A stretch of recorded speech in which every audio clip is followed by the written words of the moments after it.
여자의 변신은 무죄다. 그런 말이 있어요. 여자의 변신은 무죄다. 여자가 변신할 때 가장 흔하게 쓰는 도구가 뭐냐면 화장이잖아요. 화장을 통해서 변신을 하는데, 그래서 화장을 자신을 예쁘게 하기도 하지만 화장이 변장이 되는 경우가 많아서 정말 그 사람이 화장 전 후를 비교하면 누가 누군지를 모를 정도로 그렇게 하는 화장도 있다. 그것은 이제 화장의 기술이기도 하겠습니다만, 최근에 며칠 전에 한 안타까운 죽음에 대한 소식이 있었는데, 한 여성 개그맨이 자기 어머니와 함께 극단적인 선택을 했다.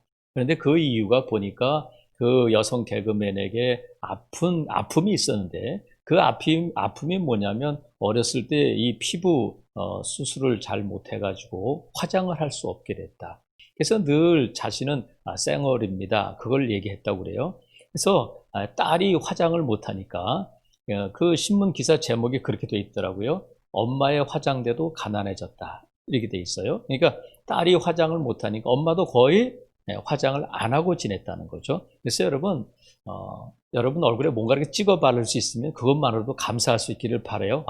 화장이 왜 이렇게 안 먹어? 얼굴이 왜 이래? 그러지 마시고 화장으로 뭔가를 찍어 바를 수 있다는 것만으로도 감사해야 된다. 그래서 만약에 그 어머니가 딸이 화장을 못하는 걸 보고 자신도 화장을 안 한 것은 어머니의 마음이잖아요. 딸을 배려하기 위해서, 딸을 위로하기 위해서 그랬는데, 만약에 그 딸이 고기를 목에 이상이 있다든가 알레르기가 있어서 고기를 먹으면 몸에 두드러기가 나고 고기를 먹으면 체기가 올라오고 그런다면 고기도 안 먹었을 거 아니에요. 그죠? 그것은 나는 먹을 수 있지만 우리 딸이 못 먹으니까 그냥 자기가 먹을 수 있는 자유도 절제하고 딸을 배려해서 고기를 안 먹는단 말이죠. 그래서 우리가 모든 것을 할 수 있지만 우리에게 자유가 있잖아요. 우리에게는 예수 그리스도를 믿는 순간부터 진리를 알지니 진리가 너희를 자유롭게 할 것이다. 말씀하신 것처럼 우리는 예수 그리스도를 믿는 순간부터 아무거나 다 할 수 있는 자가 아니라 죄로부터, 사탄으로부터 이제 자유함을 얻은 자가 되었고, 하나님께서 우리에게 주시는 그 자유에, 예수님을 통해서 주시는 자유의 풍성함이 있지만 하나님께서 우리에게 자유를 주실 때에 무한대의 자유를 허락하신 것이 아니라 성령의 열매에 대해서 말씀하시면서 성령의 9가지 열매 중에 첫 번째가 뭐냐면 사랑이다, 희락이다, 합병이다. 사랑이 처음에 나오는데 이 9가지 열매 중에 마지막이 뭐냐면 절제예요. 절제. 그러니까 사랑에도 절제가 필요하다. 자유에도 절제가 필요하다. 그래서 그건 아무리 좋은 차라도, 아무리 비싼 차라도 그 차에 브레이크가 없다면 그 차는 유용한 도구가 아니라 흉기가 된다. 아무리 좋은 차라 할지라도 브레이크가 없으면 흉기가 되는 것처럼 우리에게 모든 것을 할 수 있는 자유가 있다 할지라도 우리가 무한대의 자유를 누리는 것이라면 그것은 진정한 자유일 수 없다. 그래서 우리의 자유는 법으로도 보장되어 있을 뿐만 아니라 우리의 자유가 무한대의 자유가 되지 않도록 법으로도 또 제한을 두고 있단 말이죠. 그래서 우리가 모든 것을 할 수 있지만 우리가 모든 것이 다 우리에게 허락된 것은 아니다.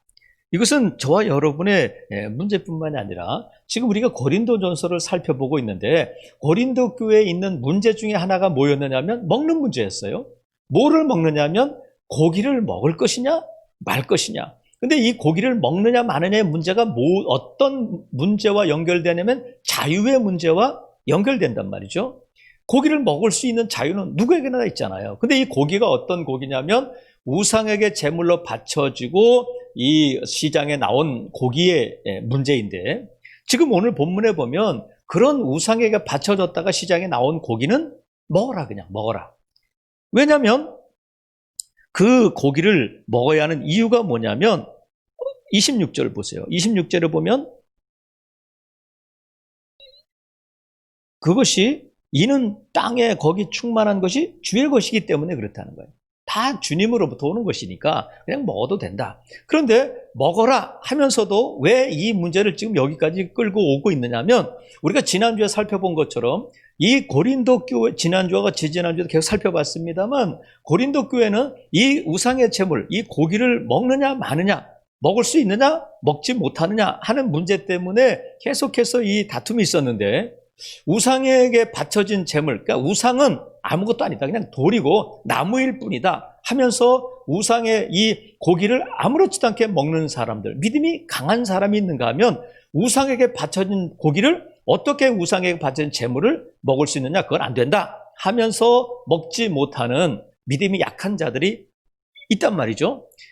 먹을 수 있다고 하는 자들과 먹으면 안 된다, 우리는 먹을 수 없다, 지금까지 하나님이 더럽다고 한 것을 우리는 먹은 적이 없다 하면서 유대교에 있다가 기독교로 개종한 유대인들의 입장에서는 먹을 수 없는 문제였단 말이죠. 그래서 교회 안에 먹어도 된다, 먹으면 안 된다, 믿음이 강하다, 믿음이 약하다 하는 사람이 있을 때에 사도 바울은 우상은 아무것도 아니니까 먹어라. 그런데 지난주에 우리가 살펴본 것처럼 너희가 우상은 아무것도 아니라고 생각하면서 제단에 가서, 우상을 섬기는 신전에 가서 아무렇지도 않게 제사하는 자들과 그곳에서 먹고 마시고 하는 일은, 그것은 안 된다. 왜냐하면 우리가 지난주에 살펴봤습니다. 20절 볼게요. 10장 20절에 보면, 무릇 이방인이 제사하는 것은 귀신에게 하는 것이요 하나님께 제사하는 것이 아니니 나는 너희가 귀신과 교제하는 자가 되기를 원하지 않는다. 너희가 주의 잔과 귀신의 잔을 겸하여 마시지 못하고 주의 식탁과 귀신의 식탁을 겸하여 참여하지 못한다. 그러니까 신전에서 제사 드린 것을 함께 먹고 하는 일은 귀신과 교제하는 일이고 귀신을 섬기는 일이기 때문에, 어떻게 성찬, 하나 예수님의 살과 피를 먹는 그 식탁에 참여하는 너희가 귀신과 함께 교제하고 그들과 함께 먹을 수 있느냐 하면서 먹지 마라, 이렇게 단언하고 있는데, 오늘 본문에 보면 다시 사도 바울을 통해서 하나님이 너를 그냥 먹어라, 왜냐하면 그것이 주님의 것이기 때문이다. 그러면서 이 먹을 때에 너희가 누구에게, 지금 이 27절에 불신자 중 누가 너희를 청할 때 너희가 가고자 하거든 너희 앞에 차려놓은 것은 무엇이든지 양심을 위하여 묻지 말고 먹으라. 하나님이 주신 것이고 하나님으로부터 온 것이니, 이게 하나님이 창조하신 것이니까 그냥 먹어라. 먹어도 된다. 그런데 이 먹어야 되는데, 우리가 먹을 때에도 뭐가 필요하냐면 브레이크가 필요할 때가 있다. 내가 먹을 수 있는 자유가 있고 나는 아무렇지도 않지만 내 자유가 브레이크를 통해서 절제해야 될 때가 있다는 거예요. 그때가 언제냐면 28절에 있는 것처럼, 누가 너희에게 이것이 재물이라 말하거든 알게 한 자와 그 양심을 해요 먹으면 안 된다는 거예요. 우리가 먹을 수 있어요. 나는 믿음이 좋아서, 우상은 아무것도 아니고 그냥 그 바쳐진 것이지만, 아무것도 아니고 돌에게 바쳐진 걸 뭐 어때 하면서 먹을 수 있지만, 누군가가 너에게, 너를 초대한 사람이든 아니면 나와 함께 초대받은 사람 중에, 나는 믿음이 강한 자고 먹을 수 있지만, 먹을 수 있다고 생각하고 먹지만 믿음이 약한 자가 함께 있어서, 선생님, 집사님, 이거 우상에게 제물로 바친 건데 먹어도 돼요? 이렇게 말하는 자가, 아니면 집 주인이 이거 당신 대접해도 될까 모르겠네, 이거 당신 교회 다니죠? 예수님 믿죠? 근데 이거 고기를 먹어도 되려나 모르겠네, 이렇게 말하는 사람이 있다면 거기서 멈춰야 된다는 거예요. 왜? 나는 먹을 수 있지만 내 자유의 문제가 아니라 다른 사람들의 신앙 양심을 위해서 그래야 한다는 거예요. 내 자유가 아무렇지도 않게 나는 먹을 수 있지만 다른 사람들에 대한 배려에 의해서 내 자유를 절제할 수 있어야 된단 말이죠. 그래서 이 먹는 것이 죄는 아니잖아요. 먹는 게 죄는, 우상의 제물을 먹으면 죄가 되고 그로 말미암아 지옥에 떨어지고 그런 건 아니에요. 그래서 그리스도인들이 이게 무슨 죄냐, 이거 죄는 아니잖아요. 그래서 내가 내 마음대로 죄가 되지 않기 때문에 마음대로 해서는 안 된다는 거예요. 술을 먹는 게 죄예요? 담배를 피는 게 죄예요? 내가 내 돈 주고 뭘 사는 게 무슨 죄예요? 죄는 아니에요. 하지만 지금 오늘 본문에 있는 것처럼 그것이, 내가 그것을 먹어도 되냐? 하면 안 되냐? 되냐 안 되냐? 그의 문제는 내 자유의 문제가 아니라, 지금 23절 보세요. 모든 것이 가하나 모든 것이 유익한 것은 아니요 모든 것이 가하나 모든 것이 덕을 세우는 것은 아니다. 그래서 24절, 누구든지 자기의 유익을 구하지 말고 남의 유익을 구해야 된다. 먹을 수 있느냐, 죄가 되느냐, 안 되느냐, 그거 이전에 우리가 먼저 생각해야 될 것이 내가 자유롭게 내 자유로 임으로 할 수 있지만 그것이 다른 사람들에게 유익이 되느냐, 아니면 덕을 세우느냐, 그것을 먼저 살펴봐야 된다. 그것이 아니라면 브레이크를 밟고 절제해야 된다는 거야. 여기서 덕을 세운다, 23절에 보면 모든 것이 덕을 세우는 것이 아니다 할 때 이 덕이라는 단어는 오히려 교회라는 단어로 바꾸면 좋겠다 하는 것이 성경학자들의 의견이에요. 그러니까 덕을 세운다고 하는 것은 원어상의 의미가 뭐냐면 교회, 공동체 이런 뜻이에요. 그래서 23절을 다시 읽어보면 모든 것이 가하나 모든 것이 유익한 것은 아니요, 모든 것이 가하나 모든 것이 교회를 세우거나 공동체를 세우는 것은 아니다. 그러니까 우리가 뭔가를 먹고 마시고 내가 할 수 있는 자유를 내가 누리려고 할 때에 내가 할 수 있지, 그것보다는 먼저 다른 사람들에게 유익이 되느냐, 아니면 교회를 세우고 공동체를 세우는 일이냐 하는 것에 먼저 기준이 되어야 된단 말이죠. 그래서 얼마 전에 끝난 드라마 가운데 불륜을 다룬 드라마가 있었는데 장안의 화제가 됐었잖아요. 거기서 나오는 대사 가운데 뭐가 있느냐면 불륜을 저지르는 사람들이 뭐라고 말하냐면 사랑하는 게 죄는 아니잖아요. 사랑이 죄는 아니잖아요. 여러분, 사랑은 죄야 아니야? 죄는 아니에요. 하지만 누구를 사랑하느냐, 어떻게 사랑하느냐가 죄가 된단 말이죠. 내 아내를 사랑하는 것은 죄가 되지 않아요. 하지만 남의 아내를 사랑하는 것은 죄가 되는 거예요. 그리고 내가 그 사람을 사랑하니까 나만 보겠다고 해서 가둬놓고 사랑한다면 그것은 죄가 되는 거예요. 사랑은 죄가 아니지만 누구를 어떻게 사랑하느냐 하는 것을 우리가 따져봐야 돼. 이게 넘어가면 안 된단 말이죠. 그래서 우리가 내가 먹을 수 있다, 난 자유하다, 나는 자유인이다, 나는 예수님 안에서 자유인이다. 하지만 그 자유가 우리가 어떤 때 이 절제해야 되고 우리가 그 브레이크를 밟아야 되냐면 다른 사람의 유익을 도모하는가, 또 교회의 공동체를 세우는 일인가, 세우는 행위인가 하는 것을 먼저 살펴봐야 된다. 그래서 사도 바울을 통해서 하나님께서 다른 사람의 유익을 구하고 교회, 공동체를 세우는 일을 무슨 말로 표현하냐면 우리가 잘 알고 있는 31절에 있는 말씀처럼 그런즉 너희가 먹든지 마시든지 무엇을 하든지 다 하나님의 영광을 위해 하라. 그러니까 하나님의 영광을 위해서 하는 것은 뭐냐면 다른 사람들의 유익을 구하고 교회 공동체를 세우는 일이 하나님의 영광을 위하는 일이라는 거예요. 여러분, 먹을 수 있죠. 고기 먹을 수 있잖아요. 나는 믿음도 있고 자유함도 있으니까 이거 먹는다고 나는 전혀 믿음의 흔들림이 없다, 나는 양심의 거리낌이 없다, 먹을 수 있어요. 자유도 있어요. 하지만 내가 그 먹는 것을 통해서 누군가가 시험에 들고 누군가가 끙끙거림이 있다면 그것은 절제해야 된다. 다른 사람을 배려해서 내가 그것을 먹지 말아야 된다는 거야. 이것이 뭐가 되냐면 하나님께 영광이 된다. 내가 다른 사람들의 유익을 위해서 내 자유를 제한하고 절제하고 다른 사람들을 배려하고 그렇게 해서 교회 공동체를 세워나가는 것이 하나님께 영광이 된다는 거예요.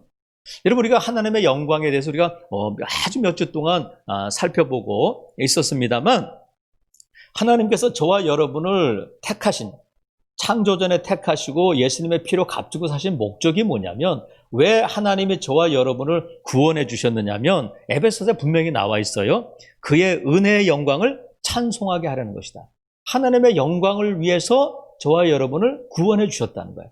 그러니까 저와 여러분은 먹든지 마시든지 하나님의 영광을 위해서 해야 된다. 엄청난 일이 아니잖아요. 우리가 아프리카에 가서 내 생명을 바쳐서 선교하고 또 내가 엄청나게 또 헌금을 하고 내가 또 예수님에서 죽고 순교하고 그런 것만이 하나님의 영광을 나타내는 것이 아니라 먹든지 마시든지 우리 일상을 통해서 성도라면 누구나 그래야 하고 누구나 할 수 있는 것이 뭐냐면 하나님의 영광을 나타내는 것이라는 거예요. 누구든지 먹잖아요. 안 먹는 사람이 어디 있어요? 마시지 않는 사람이 어디 있어요? 그러니까 누구나 예수 그리스도를 믿고 하나님의 자녀가 되었다면 당연히 하나님의 영광을 위해 살아야 할 뿐만 아니라 나는 자격이 없어서 나는 능력이 없어서 하나님의 영광을 살 수 없다, 그렇게 말할 수 없다는 거예요. 먹든지 마시든지 무엇을 하든지 다 하나님의 영광을 위해서 살아야 하고 살 수 있다. 엄청난 일이 아니라는 거예요. 그래서 이것이 누구에게는 어떻게 가능하냐면 24절에 있는 말씀처럼 누구든지 자기의 유익을 구하지 말고 남의 유익을 구하라. 먹든지 마시든지 다 하나님의 영광을 위해서 하기를 원한다면 나를 위해서 나의 유익을 구하지 말고 다른 사람들의 유익을 위해서 그렇게 하라는 거예요. 그래서 우리가 이 다른 사람들에게 지금 보세요. 33절에 보면 나와 같이 모든 일에 모든 사람을 기쁘게 하여 이렇게 사도 바울 기록하고 있잖아요. 나와 같이 하는데 지금 11장 다음 주에 보겠습니다. 11장 1절에 보면 고린도 교회에 뭐라고 도전하고 있느냐면 내가 그리스도를 본받는 자가 된 것 같이 너희는 나를 본받는 자가 되라. 결국은 뭐냐면 예수 그리스도를 본받는 자가 돼야 된다. 그러면 우리가 어떻게 남의 유익을 구하는 일이 가능하고 남의 유익을 구하는 것을 누구를 통해서 배우게 되냐면 예수 그리스도를 통해서 배우게 된단 말이죠. 하나님의 아들이신 그분이 이 땅에 오셔서 십자가를 지신 것은 자기의 유익을 위해서 자기 영광을 위해서가 아니라 저와 여러분을 죄에서 구원하시기 위해서 하나님의 아들이신 그분이 비참한 십자가를 지셨단 말이죠. 그 십자가는 누구의 십자가냐면 저와 여러분의 십자가이고 예수님이 담당하신 죄는 누구의 죄냐면 저와 여러분의 죄란 말이죠. 그래서 예수님께서는 이 땅에 섬김을 받으러 오신 것이 아니라 섬기기 위해서 오셨고 다른 사람들을 십자가에 못 박기 위해서 오신 것이 아니라 자신이 스스로 자신을 위한 삶이 아니라 저와 여러분을 위한 삶을 사시다가 저와 여러분을 위해서 십자가에 달려 돌아가셨단 말이죠. 그래서 그 십자가를 통해서 저와 여러분이 죄로부터 자유함을 얻고 구원함을 받았단 말이죠. 그러니까 하나님께서 저와 여러분을 독생자 예수 그리스도를 통해서 구원해 주셨으니까 어떻게 살아야 되냐면 구원받은 자답게 살아야 된다. 그것은 한마디로 말하면 하나님의 영광을 위해서 사는 삶이다. 예수 그리스도를 알지 못했다면 하나님의 영광이 뭔지 구원이 뭔지 내가 어떻게 살아야 하는지 내 삶의 목적이 무엇인지도 몰랐을 텐데 예수 그리스도를 믿고 하나님의 자녀가 되니까 내가 이 땅에 왜 살아야 하는지 하나님이 오늘도 나를 왜 이 땅에 살게 하시는지 그것을 알게 됐단 말이죠. 그래서 내 삶의 목적이 무엇이었냐면 예전에는 예수 그리스도를 믿기 전에는 많은 계획들이 있었잖아요. 무엇도 하고 무엇도 사고 무엇도 해보고 이런 것들이 우리의 삶의 목적이었지만 예수 그리스도를 믿고 나니까 내 삶의 목적이 단순해지잖아요. 한마디로 말하면 하나님의 영광을 위해서 살아야 된다. 그래서 우리가 하나님의 영광을 위해서 산다고 할 때에 하나님만 기쁘시게 하고 하나님만 사랑하면 되겠지. 하지만 하나님만 사랑하고 하나님만 기쁘시게 하면 그것이 하나님께 영광이 된다 생각하겠지만 그렇지 않다는 거예요. 자, 하나님만 기쁘시게 한다, 하나님만 사랑한다. 그것이 아니라 33절 보면 나와 같이 모든 일에 모든 사람을 기쁘게 해야 된다. 모든 사람을 기쁘게 해야 된다. 그래서 예수님께서도 이웃을 사랑해야 된다. 하나님을 사랑한다면 이웃도 사랑해야 된다. 그래서 율법의 완성은 하나님 사랑이고 이웃 사랑인데 그래서 하나님께서 사도 요한을 통해서 우리에게 강하게 말씀하시는 것이 뭐냐면 야, 너 형제를 사랑해. 근데 형제를 사랑한다고 너 하나님을 사랑해? 네, 하나님 사랑해요. 근데 하나님을 사랑한다고 하면서 어떻게 형제를 사랑하지 않을 수 있느냐? 보이는 형제를 사랑하지 못하면서 눈에 보이지 않는 하나님을 사랑한다고 말하는 것은 거짓말이라는 거예요. 하나님을 기쁘시게 한다고 하면서 하나님만 기쁘시게 하는 것이 아니라 하나님만 사랑한다고 하면 그것이 전부가 아니라 하나님을 사랑한다면 이웃도 사랑해야 된다. 하나님을 기쁘시게 하는 자는 사람도 기쁘게 할 수 있어야 된다. 그렇다고 해서 사람만 기쁘시게 하는 자가 돼서는 안 돼요. 사람만 사랑하는 자가 돼서도 안 된다. 우선은 먼저는 하나님이에요. 하나님을 사랑한다면 이웃도 사랑해야 된다. 내 형제를 하나님을 사랑한다고 하면서 눈에 보이지 않는 하나님을 사랑한다고 하면서 내 눈에 보이는 이웃을 사랑하지 못한다면 그것이 무슨 하나님 사랑이냐? 그건 거짓말이다. 우리의 아픈 데를 찌르잖아요. 그래서 여러분 지금 이렇게 길게 말씀하고 있는 남의 유익을 구하고 교회 공동체를 세우고 하나님의 영광을 위해서 살아야 된다 하면서 말씀하신 결론이 뭐냐면 33절에 있는 말씀이에요. 결국은 33절 같이 읽어볼게요. 시작. 나와 같이 모든 일에 모든 사람을 기쁘게 하여 자신의 유익을 구하지 아니하고 많은 사람의 유익을 구하여 결국은 그들로 뭐를 받게 하라고요? 구원을 받게 하는 것이 목적이란 말이죠. 내가 막 내 자유를 가지고 내가 뭔가를 다 하고 하지만 우리의 삶의 목적은 하나님의 영광을 나타내는 것인데 하나님의 영광은 먹든지 마시든지 다른 사람의 유익을 구하고 교회 공동체를 세워 나가야 된다. 그렇게 해서 교회로 날마다 예수 믿는 자들이 늘어나게 하는 것. 그것이 하나님께 영광이 된다는 거예요. 그래서 여러분 우리가 교회가 부흥이라는 것이 숫자적인 것만이 아니다. 그건 진정한 부흥이 아니다. 막 그렇게 말하지만 저는 물론 저와 여러분의 내면이 말씀과 기도로 새로워지는 것이 부흥이다. 제가 말씀드렸어요. 하박국 선지자를 통해서 말씀하신 것처럼 우리의 부흥은 말씀을 통한 부흥이어야 돼. 우리 안에 말씀이 역사하고 말씀이 우리를 새롭게 하시는 것이 부흥인데 그렇게 되면 어떤 결과가 나오냐면 자연스럽게 숫자적인 부흥이 일어나게 되는 거예요. 근데 우리가 숫자적으로 늘리기 위해서 돈을 주고 숫자적으로 늘리기 위해서 프로그램을 개발하고 해가지고 막 그렇게 해서 부흥이 되지만 우리의 심령이 새로워지지 않으면 그것은 진정한 부흥이라고 할 수 없어요. 다만 우리의 내면이 새로워지고 성령의 역사를 통해서 우리한테 변화가 나타나면 필연적으로 어떤 결과가 나와야 되냐면 숫자적인 증가가 나타날 수밖에 없어요. 믿으시면 아멘. 그러니까 우리끼리 좋다. 아유, 우리 지금 교회가 평안하고 이 정도면 됐다. 그건 안 돼. 내가 변하면 내 가정도 변하는 거예요. 내가 변하면 우리 이웃도 변하고 내가 변하면 더 교회가 새로워지게 된다. 그래서 저와 여러분은 늘 하나님 앞에 예배하고 기도하고 우리가 하나님 앞에 나올 때마다 뭘 소망하며 나오냐면 은혜 베풀어 주셔서 그 은혜로 나를 변화시켜 주시고 그 은혜로 나를 강건하게 하옵소서. 그래서 내가 변하면 모든 것이 다 변하게 되는 거예요. 그래서 우리가 월삭 새벽 기도도 더 결단하는 새벽이잖아요. 살아가시는 성도 여러분, 왜 우리가 우리의 자유를 절제하고 다른 사람들의 유익을 구해야 하느냐면 이 오늘 본문에 있는 말씀처럼 구원받는 자들을 늘어나게 하도록 하기 위해서 그렇다. 그래서 이렇게 남의 유익을 구하지 않고 교회 공동체를 세우는 일에 앞장서지 않는 사람을 뭐라고 부르냐면 32절 유대인에게나 헬라인에게나 하나님의 교회나 거치는 자가 되지 말아야 된다. 다른 말로 하면 나는 교회에 아니면 다른 성도들에게 걸림돌이냐 디딤돌이냐 이걸 따져봐. 나한테 물어보라는 거예요.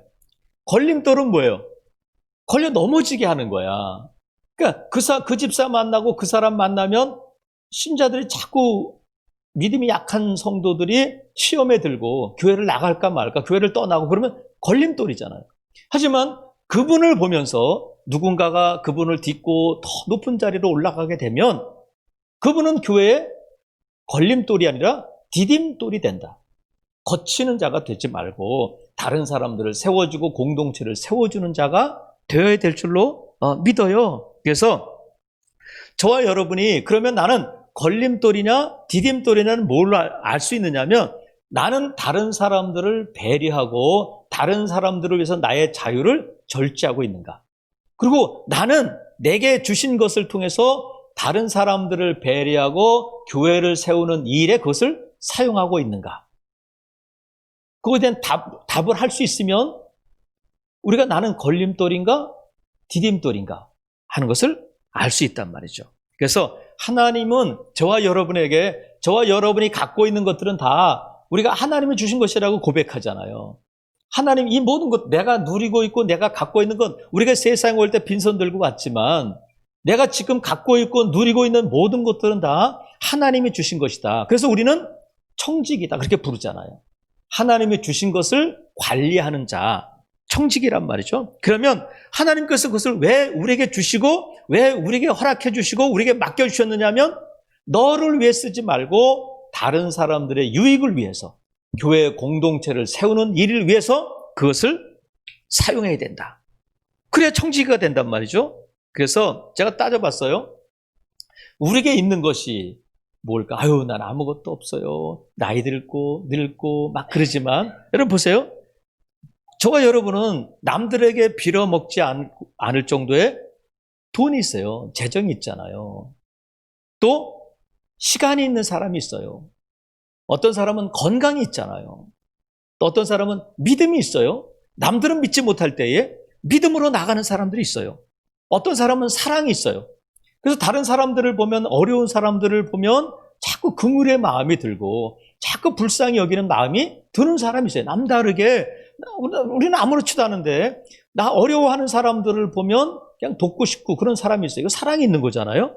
어떤 사람은 직장이 있어요. 어떤 사람은 가족이 있어요. 어떤 사람은 남편이 있어요. 아이고 왼수야 하지만 그 왼수 같은 남편을 부러워하는 사람이 얼마든지 있단 말이죠. 또 어떤 사람은 열정이 있어요. 남들은 막 그 일에 대해서 좀 앞장서지 않는데 막 그 일을 하고 싶어하고 맡겨준 일을 열심을 다할 수 있는 열성이 있는 사람이 있고 열정이 있고, 어떤 사람은 또 충성심이 있어요. 한번 맡겨주면 끝까지 그 일을 감당하는 사람들이 있다. 어떤 사람은 또 지식이 있어요. 남다르게 말씀에 대해서든지 아니면 세상적으로든지 아니면 지식이 있고, 어떤 사람은 지혜가 있어요. 배운 건 많지 않지만 참 지혜롭다. 그 사람에게 물어보면 어떻게 저 사람은 저런 생각을 할 수 있을까 할 정도의 지혜가 있다. 하나님이 주신 것이란 말이죠. 어떤 사람은 은사가 있어요. 기도의 은사가 있어서 남들을 위해서 많이 기도하라는 것은, 그 은사를 주신 것은 내 것을 구하고 나를 위해서가 아니라 다른 사람들을 배려하고 교회 공동체를 세우기 위해서 그 은사를 주셨음을 믿으셔야 돼요. 나에게 있는 돈, 건강, 믿음, 사랑, 긍휼, 또 은사, 직장, 가족, 남편, 열정, 지식, 지혜, 이 모든 것들이 나를 위해서가 아니라 하나님께서 내게 선물로 주셨다.